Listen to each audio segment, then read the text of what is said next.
What is up, everyone, and welcome to the season finale of this season of F1 My Team Career Mode. We have had 22 races so far this season to try and grab that P6 in the Constructors Championship, and it all comes down to this race here at the Las Vegas Grand Prix. We have had 2 wins in a row to close down Haas in the Constructors Championship. We currently sit P7, and now all we need is a 5th place finish or higher, and we should beat them. They are absolutely not looking very good in this championship whatsoever. Since about the halfway mark, they've really fallen off quite significantly. So I'm thinking we have a really good opportunity to beat them. All we need to do is finish 5th and hope that they don't score points. I think there's a very good chance they won't score points, but I'm going to do everything I can on my side to try and grab as many points as I can. We've had 2 wins in a row at Brazil and Portugal, including that incredibly hard-fought race around the Algarve circuit in Portimao. Goodness me, that was probably one of the most stressful races I've had in this game series period. I was on intermediate tyres on a dry track for the last 5 laps of the race. Lando Norris was putting pressure on me every single lap. He was blatantly faster, and somehow I just managed to defend the position for the entire duration of the dry period of running at the end of the race. I'm not sure how I did it, but we came home with the win, and that means that we only need a P5 here. If we'd have come second there, we would have needed a P2. And fortunately, we were looking pretty good as practice ended. We went fastest in the session, but we did do a qualifying pace run. Actually, interestingly enough, I failed every single one of the practice programs. Literally every single one. There wasn't a single one that I passed. It meant I had to do quick practice in practice 2 and practice 3 for a change, where sometimes I skipped them. We're going to fit another gearbox because now that gearbox is pretty worn, having done all of that. I'm really desperate not to take another gearbox penalty if I can avoid it. We've already taken one this season, of course. I don't want to take another one. So, yeah, we're riding out this season on 5 gearboxes. It means we're going to be pretty worn towards the end of the race, but hopefully we'll be in a good enough position that that's not going to matter. And, yeah, now it is time for us to get into qualifying. Now, we have had, I believe, 6 pole positions in a row at this point. The last time we weren't on pole was at Monza, but we had pole in Singapore, Japan, Qatar, Texas, Brazil. I think that's only 5. Okay, so if we got pole here, then that would mean it was 6 pole positions in a row, I think. Or did I miss a race? I don't think I missed one. But yeah, it would be our 6th pole position in a row if we got it here today. So I think I'm going to gun for that. It would also put us in a very strong position to finish in the top 5. Our first run on a fresh set of soft compound tyres was a 130.6, and despite the fact that we were up through the first 2 sectors, on our second run on a fresh set of soft compound tyres, we couldn't improve.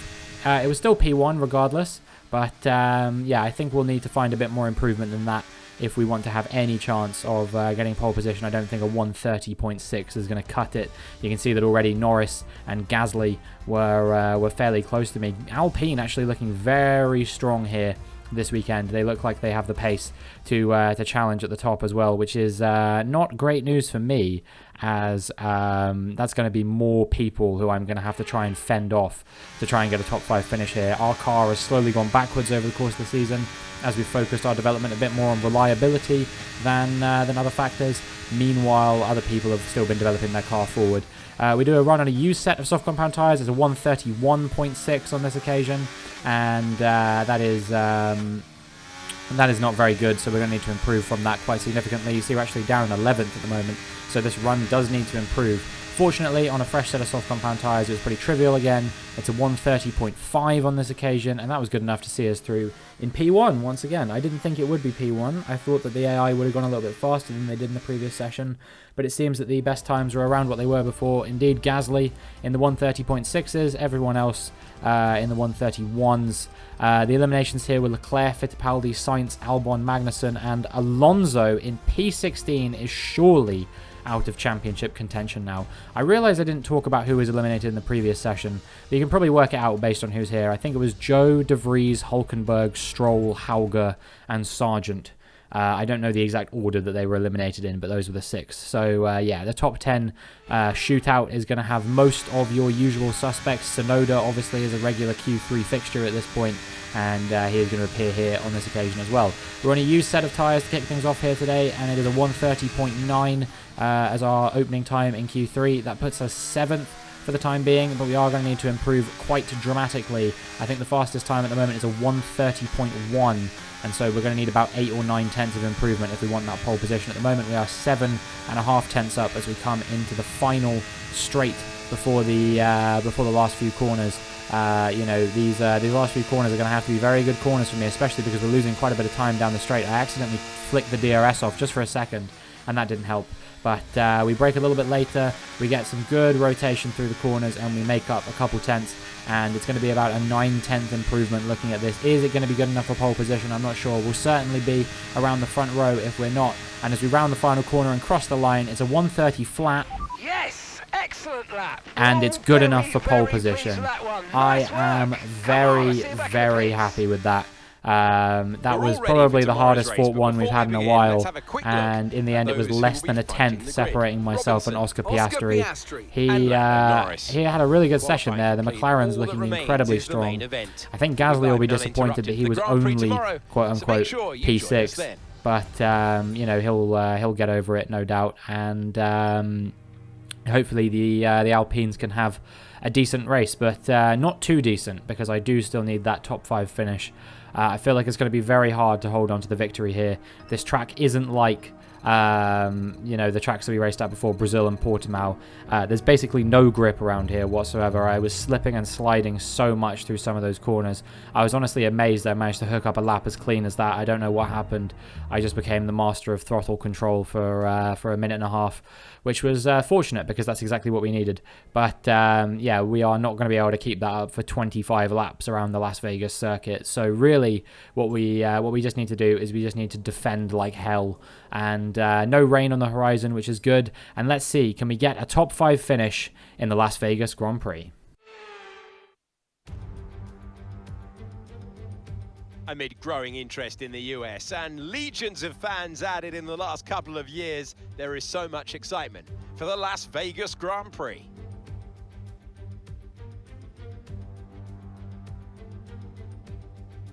"17 corners, 3 straights and 2 DRS zones. We have taken over the world-famous strip, and Formula One is going to have a top speed there of around 210 miles per hour. It's time to take a look at our starting grid for today's race. Robinson lines up on pole position, edging out Lando Norris, who'll start from P2.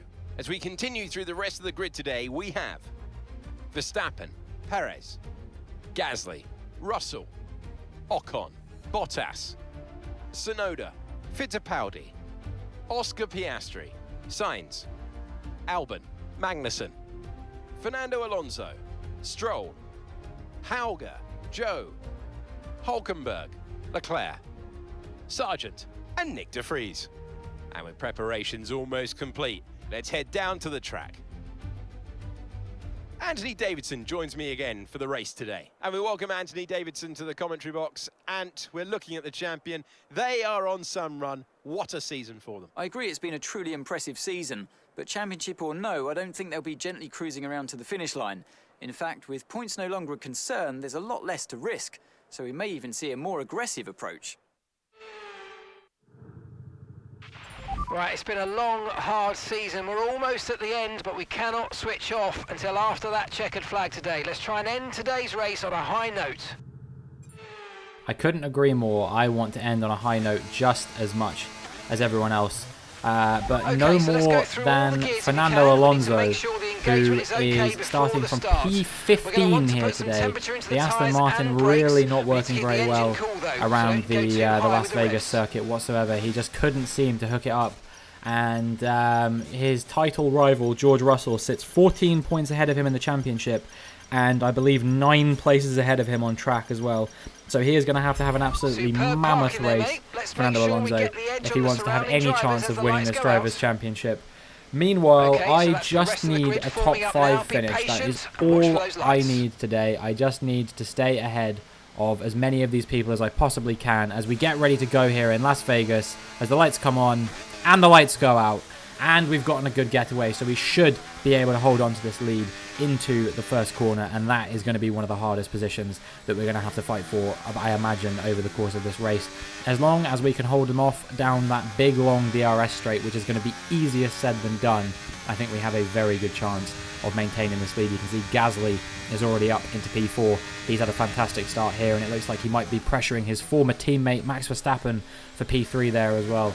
A truly remarkable beginning from that Alpine driver, who at one point, you know, he was in a car that was considered the worst car on the grid this season. So he's had a very strong turnaround, as had that entire team. You know, Ocon was through to Q3 as well. Both of the Mercedes were there as well, and both of the Red Bulls too.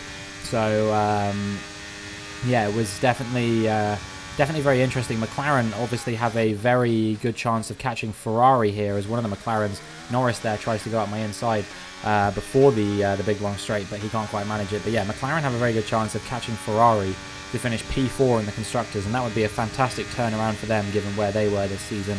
It looks like Mercedes are going to try and challenge Red Bull for the Constructors as well, and if they close that one down, then that would be a mammoth comeback from them. As you can see, Gasly now moving into P3. Could he even challenge Norris for P2? I'm not sure. It seems like there's a big three-way battle going on behind me, and that is exactly what I want to see right now as someone leading the Las Vegas Grand Prix.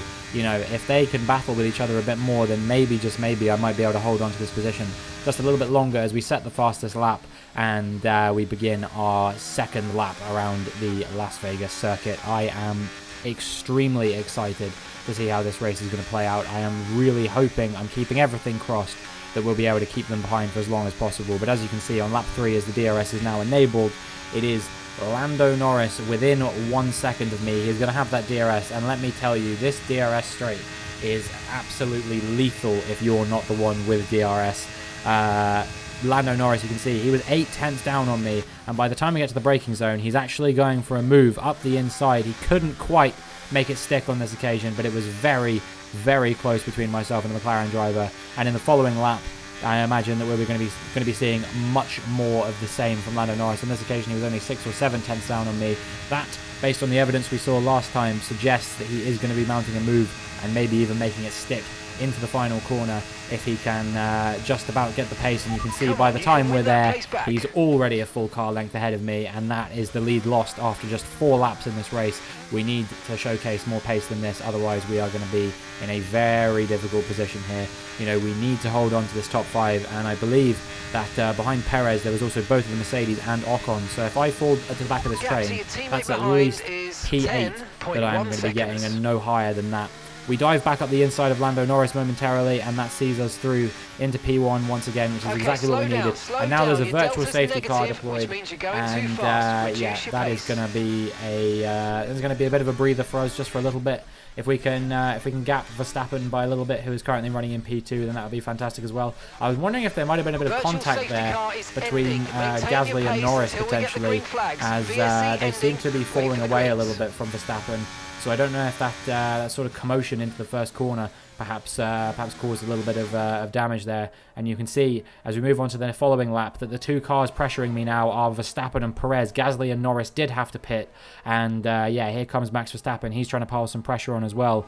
But do I spy that he's missing a front wing end plate there? I'm not quite sure. He definitely is making the move stick, but if you look on his the left side of his front wing, it definitely seemed like he was missing a front wing end plate. So I don't know if he's got some kind of damage there as well. And Sergio Perez, meanwhile, has also made the move on me into P2. So there's 2 positions in 1 corner we have lost on this occasion, and we are down into P3 now. But Max Verstappen is peeling into the pits, and that is going to be him maybe eliminated from this charge for the race lead as well. Who's going to come out on top here? Is it me? Is it Perez? I think I've just about managed to do what I did to Norris a few laps ago to Perez once again, and that is me back into P1 once again. You couldn't keep track of what was going on here, but the good news is that quite a few of the people who I was racing with, you know, disappointing for Norris, disappointing for Gasly, and disappointing for Verstappen as well, but all of them perhaps have been eliminated from this race, meaning that it will just be that little bit easier for me to get into into a position I need to be in. Meanwhile, here, lap 6, devastating for Ferrari's chances of finishing P4 in this Constructors Championship.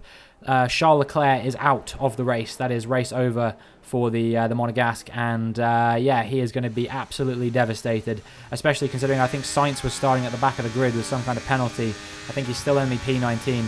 It's really not good news for him. Perez, meanwhile, has managed to make his way back through into the lead of the race, and now we're coming under pressure from the championship leader and most likely world champion this season as well, George Russell, putting a bit too much pressure on me there. Couldn't quite manage to make the move stick, and then we go a little bit deep into the corner. We actually cut the track there a little bit as well, so we need to be careful not to do that too many times, otherwise it is going to be a 3-second time penalty for us, and that could be the difference between us getting a good result here and us not getting a good result. So yeah, we're going to see if we can get back at Russell here, but we weren't quite close enough on this occasion, and well, I would wage to say that that is probably us down into P3 officially now, and we will see if we can maintain the gap to Bottas and Ocon. But right now I just don't seem to have any pace whatsoever compared to these guys, and now we're looking at Nico Hülkenberg, and as much as I hate to see cars breaking down, this is probably one car I don't mind seeing breaking down too much, as it is Nico Hülkenberg out of the race for Haas. That means that the chances of Haas scoring some points in this race have been minimised even further. There's his teammate a long way at the back. He's actually already pitted because I think he got caught up in an incident as well, Kevin Magnussen, that is. So yeah, Nico Hülkenberg and Magnussen, very small chance of them scoring points here today, and that is exactly what you want to see if you need to close up 9 points to them by the end of this race. Meanwhile, now on lap 10, I am being pressured quite significantly by Bottas and Ocon. They've both got DRS, and I wouldn't be surprised if both of them went for an overtake on me here. Let's see, what do they do? Valtteri Bottas moves to the inside. Where's Esteban Ocon going to go? He's going to go to the outside with 3 wide coming down into the final couple of corners, and by the time we get there, they're actually wheel to wheel. That allows me to try and fight back at them a little bit, but I am down into P5. But I do manage to get back ahead of Esteban Ocon, even if it is only momentarily. We're wheel to wheel now, going into this final corner before we cross the line, and yeah, it's going to be wheel to wheel into turn 1. I'm going to have to brake nice and early, and I actually had to get out of the move there, otherwise I was going to go sailing into the back of the Mercedes of Valtteri Bottas. So I didn't end up doing that. But what Ocon's maneuvers there meant was that Valtteri Bottas actually had a compromised run through that corner. So we tried to put a bit of pressure on him. We're going to try and put a bit of pressure on him again here as we dive down into, I believe this is turn 4, but I could be wrong. I don't know the turn numbers on this track. It's a fairly new circuit, so you'll have to forgive me. We don't manage to make the move stick on Bottas on this occasion, but a little bit later in the lap, and we're going to try and pile some pressure on. You can see that the gap to Esteban Ocon from Bottas is about a second or so. I'm not sure if he had that DRS, and actually he doesn't. So this is going to allow us to pile pressure not only on Bottas, but also potentially on Esteban Ocon.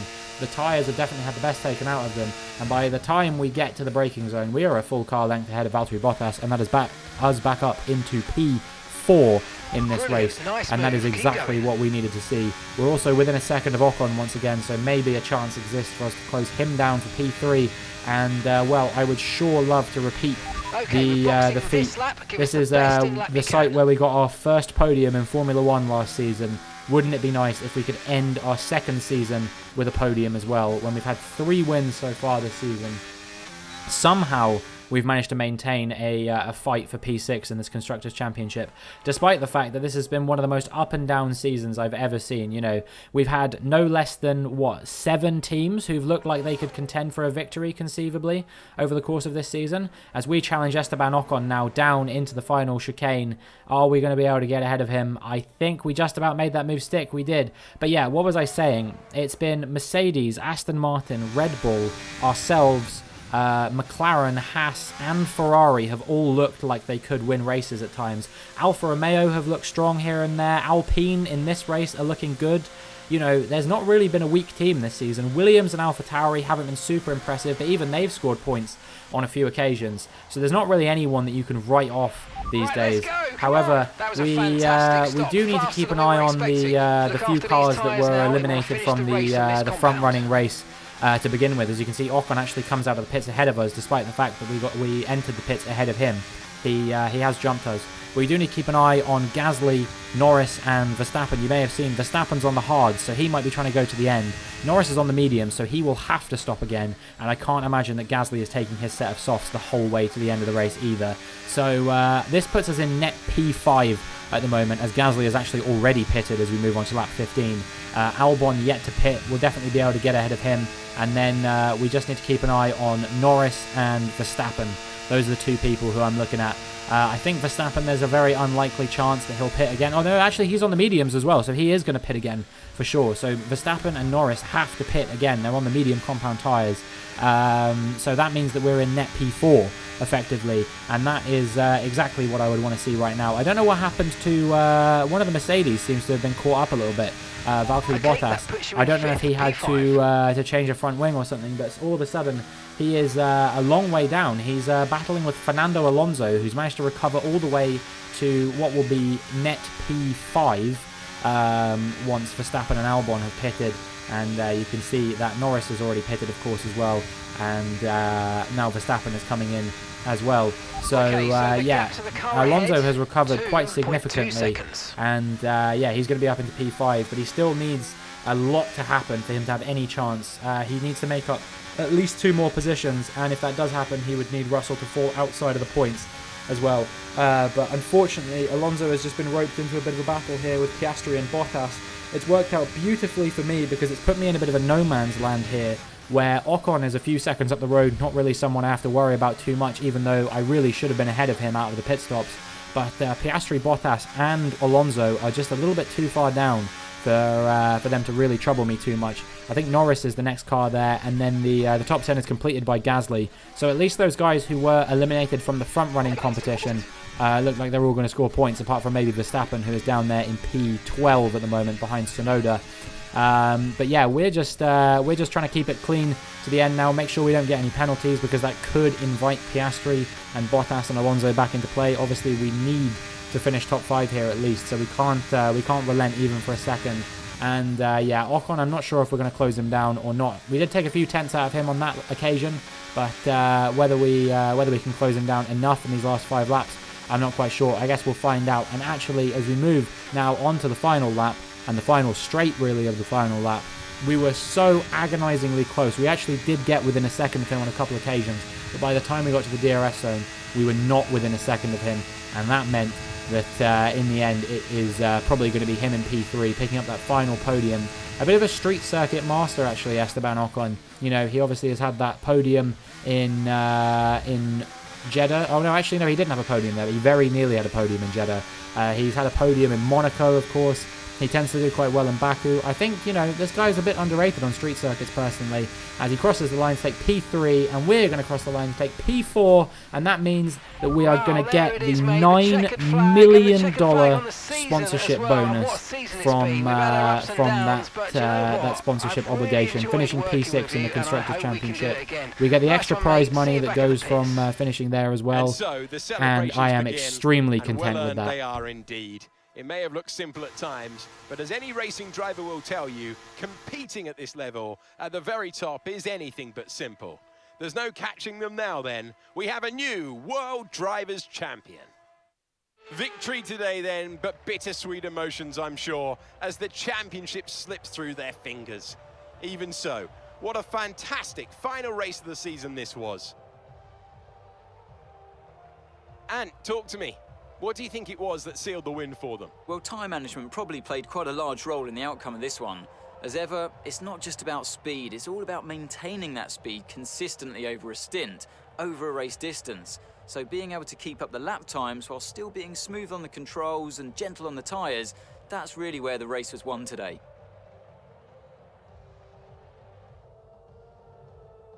Red Bull are our winners today after showcasing some incredible driving. There's been a huge push from them lately to stay competitive with the other teams, and they're certainly proving themselves. Well, that is a turn-up, isn't it? Sergio Perez wins the Las Vegas Grand Prix, just in case he needed any more confirmation that he was the king of the streets. It is, of course, the man from Mexico. George Russell takes P2 and claims his second Drivers' World Championship, and Esteban Ocon will be very happy to pick up a podium for Alpine after their difficult season as well. What a race that turned out to be, and I can't wait to do it all over again next season. So let's have a look then at the drivers' standings. We also crown a champion today, as their lead at the top is now an insurmountable one. What a great year it's been for Formula One. So, Anthony Davidson, who would you rank as your driver of the day? Well, there was a lot of incredible driving out there today, but if I had to pick someone, it's got to be Sergio Perez. Fantastic driving. It's time to check out the Constructors' standings. It's another clear win for Mercedes as they managed to secure the Constructors' title. An incredible performance for the whole team. There was also a strong showing from the McLaren team today as they make their way up the standings. Well, what an end to another fantastic weekend of racing. Thanks to everyone who's joined us, and we'll see you for the next one. Well, there's your confirmation. P6 in the Constructors Championship. That finish in P4 actually meant that we caught Valtteri Bottas and we finished P5 in the Drivers' Championship as well, which is an absolutely astounding result for us, especially in the car that we've got. McLaren did beat Ferrari to P4 in the end, and it was a double championship for Mercedes, who finished P1 in the Constructors, and obviously George Russell picked up that World Drivers' Championship trophy as well. What a incredible season this has been. It just goes to show that in the middle of the season, you never know how things are going to play out. After that French Grand Prix, where we got that P3, I was thinking to myself, there is absolutely no way we're finishing below P6 in this Constructors' Championship. And then we had a string of difficult results, and then McLaren became a force, and they overtook us in the championship, and all of a sudden I was thinking to myself, Christ, there is a really strong chance we don't finish in this position. And after Texas, I was basically ready to write it off. You know, we were what, 60 points down on Haas, 50 points down on McLaren at that point, and I was thinking to myself, there is absolutely no chance that we are finishing P6 in the Constructors' Championship. You know, we have to make up at least a 50-point deficit in 3 races. That would require me to win 1, maybe 2 races, and we managed to do exactly that. We managed to win 2 races. I was absolutely astounded by the fact that we managed to do that. That was probably the crowning achievement of the whole season. Maybe even better than that 1 win in Canada, despite the fact it was my first win in Formula One. It felt so much sweeter knowing what was on the line when we got into Brazil and Portugal. Those 2 races were just absolutely something else. You know, the Brazil one was fairly straightforward, probably one of the maybe the easiest victory of my career so far. But the Portugal one, that was definitely the hardest I've ever had to work for a victory in maybe any F1 game, to be honest with you. You know, I had to position my car perfectly on the defense every single time. I couldn't make a single mistake, and I didn't make any mistakes. And that meant that we were able to bring that home for the victory. Here in Las Vegas, it was mostly business as usual after the first stint. Things weren't too stressful. We kind of fed ourselves into a no man's land a little bit. I think that the cars on alternate strategies kind of caused Valtteri Bottas to lose a bit of ground to us, which was extremely helpful because it meant that we could kind of just break away a little bit. And yeah, I'm extremely happy with what transpired here today. P6 in the Constructors' Championship. Like I said, it means that we fulfill a $9 million sponsorship obligation, which is the difference between us being able to purchase probably 1 new facility next season and 2 new facilities. So that means that we are going to be able to start next season with 2 Spec 3 facilities. That is absolutely brilliant.